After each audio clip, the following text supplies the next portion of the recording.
On est très heureux de féliciter nos héros de l'année, puisque il y a eu des résultats intéressants, impressionnants. Je me réjouis de pouvoir fêter ça réellement autour d'un bon verre dans une nouvelle buvette, avec tous les joueurs, les entraîneurs et les supporters qui ont bien mérité ce trophée 2020 du mérite sportif. Donc c'est aujourd'hui un réel plaisir de remettre le mérite sportif de la commune de Gèvres pour l'année 2020 à la RS gévoise pour leurs grands résultats dans l'année passée et leur montée de P3 en P2. Nous félicitons cette équipe et nous avons eu le plaisir de remettre le trophée ainsi qu'une médaille à chaque joueur ayant été champion l'année passée. Nous venons de recevoir des édiles communaux du bourgmestre Martin et de l'échevin des sports Philippe, le mérite sportif pour notre titre en P3 que nous n'avons malheureusement pas pu fêter vu les conditions sanitaires actuelles, mais néanmoins que nous avons remporté haut la main, voilà, au bout d'une saison difficile qui ne s'est pas achevée dans les meilleures conditions, mais voilà, nous avons terminé premier, donc on est heureux également que la commune reconnaisse le travail de l'équipe, donc des joueurs et du staff qui a entouré cette équipe durant toute la saison 2019-2020. Pour parler un petit peu de la saison 2020-2021, c'est une saison pour moi qui devra être blanche, absolument. Voilà, c'est la position du club de Gèvres. Je la prends sérieusement. Je pense que la SCFF ne prend pas de décision actuellement.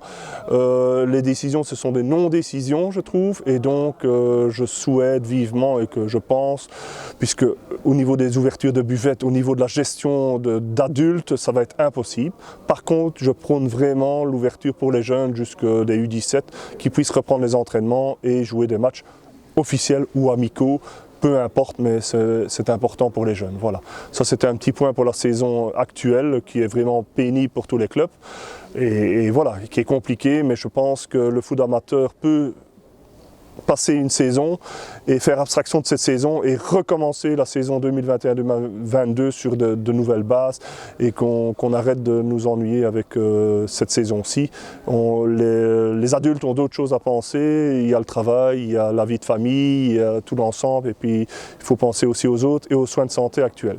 Ce soir, moi je suis très content de fêter finalement l'esprit d'équipe, les résultats du club bien entendu, mais aussi l'esprit d'équipe qui a présidé à cette magnifique nouvelle qu'on a reçue la semaine dernière d'un subside de 850 000 € pour construire de nouvelles installations ici qui vont être partagées par l'ensemble des clubs.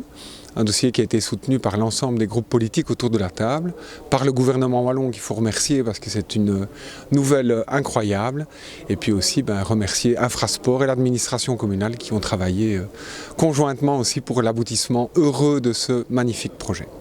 D'autre part, nous sommes aussi heureux d'annoncer que le ministre des Sports a octroyé un gros subside pour que nous puissions dès mars, je pense, pouvoir commencer les travaux pour un nouveau terrain synthétique ainsi que de nouvelles infrastructures, bâtiments sanitaires, stockage, buvettes. Et la commune a donné son accord. Le cahier de charge a été réalisé.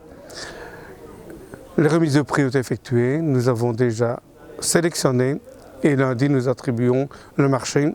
Ensuite nous attendrons le résultat et l'accord de la tutelle pour pouvoir notifier le marché.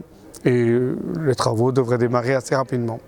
D'autre part, nous avons créé aussi une ASBL qui s'appelle Animasport, qui est coordonnée et gérée par Renaud Etienne, un ancien du club de la RS gévoise, et qui va donc dynamiser, coordonner toutes les activités sportives sur Gèvres.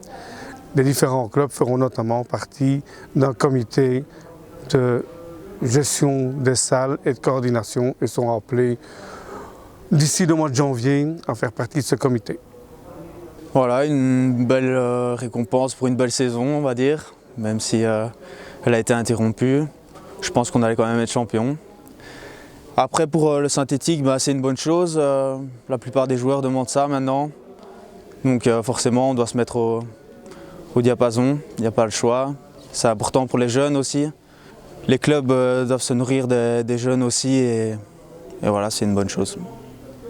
L'excellente nouvelle que nous avons eue en cette année 2020, c'est une année horribilis, mais par contre pour le foot de Gèvres, pour la commune, je vais dire pour les 3 clubs, donc Soré, Faux, Gèvres, le dossier du terrain synthétique et de la buvette est abouti complètement et le ministre a accordé les subsides et donc le dossier est complet, sera notifié aux entreprises et donc on espère le début des travaux communs, donc terrain et buvette en 2021, mars-avril, je vais dire avec une inauguration, je vais dire pour moi, fin de l'année 2021.